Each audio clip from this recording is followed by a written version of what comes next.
Narcissism is just about everywhere these days.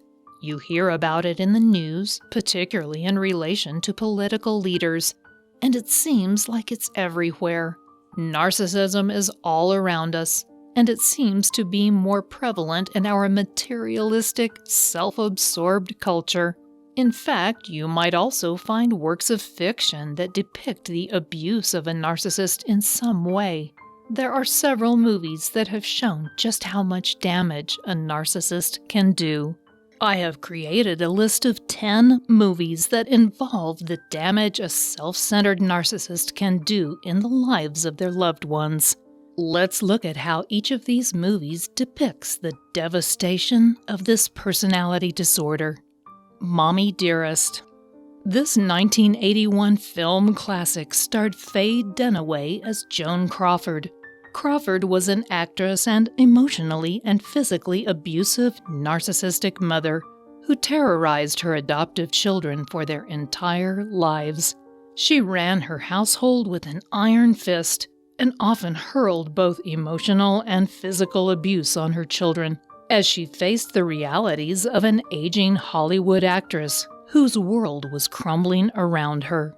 Dunaway's masterful performance perfectly captures the internal fears of a narcissistic woman. I saw my mother so much in this movie. She was at times so vulnerable, but at the same time, so angry and fearsome. This really took me back to my childhood. Gaslight. This 1944 movie coined the term gaslighting. It stars Charles Boyer as the manipulative husband attempting to convince his wife that she is slowly going insane. He literally turns the gaslights down without touching them to frighten his wife into thinking she's losing it. He is also the cause of several other strange happenings that make her question her sanity. This psychological thriller is the perfect example of how manipulation can affect a person's mind. Thanks to this movie, the term gaslighting has become synonymous with manipulative, narcissistic behavior. As I watched this movie, the manipulation resonated with me. I remember times when my narcissistic mother would tell me something that I knew wasn't true, and it was so surrealistic that I sometimes wondered if there was something wrong with me. Mean Girls. This 2004 movie stars Lindsay Lohan as a naive Katie, a young girl who has been homeschooled by her parents when they were doing research in Africa. After returning to Evanston, Illinois, Katie's parents enroll her in the local high school. There she meets the Plastics, a popular clique whose leader, Regina, played by Rachel McAdams, is a manipulative narcissist. She demands admiration from her followers, but Katie is unwilling to comply. This film is an excellent example of the bullying tactics that narcissists use to manipulate and control everyone around them. As I was watching this movie, I was struck by how bullying is a definitively favorite tactic of the narcissist. There were so many times when my mother would verbally berate me in much the same condescending manner as the mean girls in this movie. It's such an effective tactic for the narcissist that they use it frequently. Matilda. This 1996 Ronald Dahl adaptation has become a classic. It is a story about a sweet young child who develops telekinetic powers. Her narcissistic parents refuse to take her to school, and they leave her alone all the time, and they belittle everything she does. They are the perfect example of narcissistic parents and how their abuse affects their children. Luckily for Matilda, she has powers that help her deal with them and her cruel, abusive school principal. I often wished that I had similar powers growing up. It felt so good to see this sweet child fight back. I found myself wishing that every child with an abusive parent could do the same. Rebecca. In the 1940 Alfred Hitchcock film, the 1997 PBS series, and the 2020 Ben Wheatley remake of the original, This movie tells the story of a narcissistic wife who is even willing to use her own unavoidable death to ruin her husband. Rebecca is the missing first wife of Maxim de Winter. When de Winter remarries, his new wife must live in Rebecca's shadow. Through the course of the movie, it's revealed that Rebecca is so self-absorbed that she goes to extreme lengths to try to manipulate Maxim into killing her. As the new Mrs. de Winter strives to create a loving marriage, she must contend with the housekeeper, also a toxic individual, who was overly attached to de Winter's first wife. The movie depicts not only the hazards of a narcissistic spouse, but also the damage done by an enabling codependent supporter of the narcissist. What really resonated with me in this movie was the enabling on the part of the housekeeper. I remember thinking about my own father's codependency with my narcissistic mother.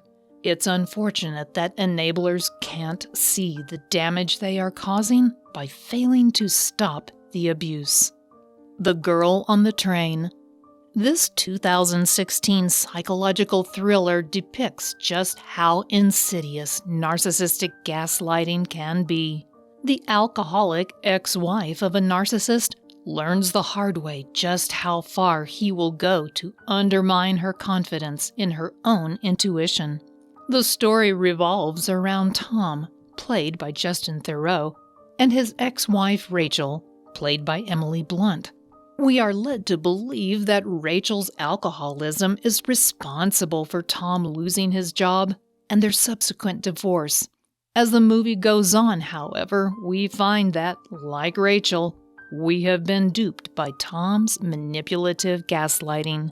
He even goes to the extreme length of planting false memories while Rachel is drunk.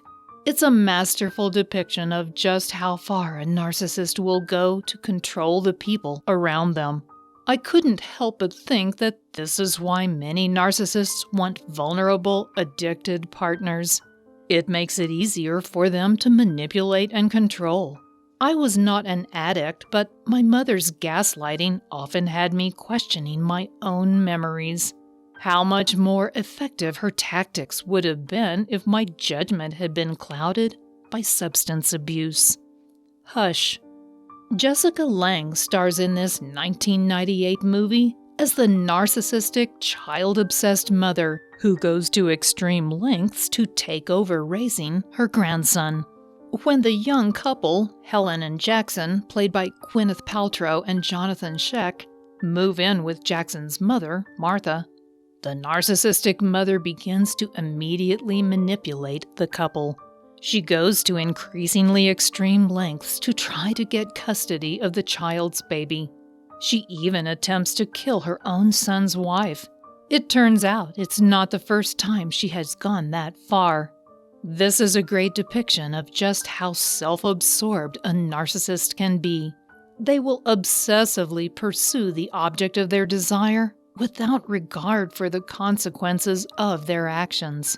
As I watched this movie, I was struck by the similarities between Martha and my mother. My narcissistic mother did everything she could to interfere in my marriage. I am so grateful that I found a way to strengthen my boundaries so I could stop her before she could do more damage. Wall Street. This 1987 movie depicts not one, but two narcissists. It stars Charlie Sheen and Michael Douglas as Bud Fox and Gordon Gekko, two narcissists working as stockbroker and corporate raider, respectively. They are both clearly only concerned about their own desires, and they are willing to destroy anyone who gets in their way. Bud's greediness, a typical trait of narcissists, eventually destroys his own career and affects his father's life. It's a masterful depiction of narcissistic greed, manipulation, and grandiosity. While my mother expressed her narcissism differently, I could see the same craven desire to have ultimate control over her world. My mother wanted that more than anything. much in the same way these characters sought to exercise complete control in their worlds. Basic Instinct. This 1992 neo-noir thriller stars Michael Douglas as Detective Nick Curran. He's investigating the murder of Johnny Boz, that is, Bill Cable, and he suspects that Johnny's girlfriend, Catherine, played seductively by Sharon Stone, is responsible. As with most narcissists, however, Catherine can be quite charming when she wants to be. She seduces the detective, who allows his feelings to cloud his judgment. This film is a classic depiction of how charming a narcissist can be. Many logical, capable, and extremely intelligent people have fallen for their seductive ways. It's a chilling reminder that no one is immune to the charms of a narcissist. This movie scared me so much that I thought about not ever getting close to someone romantically. Catherine's completely shameless arrogance reminded me so much of my mother, and I could see myself falling for a narcissist like her who would end up killing me. It was truly terrifying. Cruel Intentions. This 1999 romantic drama stars Sarah Michelle Gellar and Ryan Phillip as Catherine Mertul and Sebastian Valmont, two step-siblings who are unusually close. Both also have narcissistic personality disorder, as they cruelly manipulate the people around them. The rich teenagers make a bet. If Sebastian loses, Catherine gets his Jaguar, but if she loses, he gets her.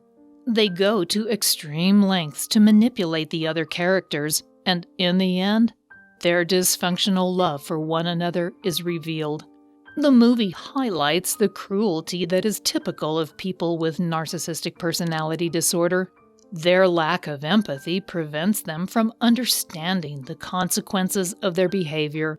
This movie made me think about the many ways that narcissistic personality disorder can lead people to do what healthy people would consider to be unspeakable things.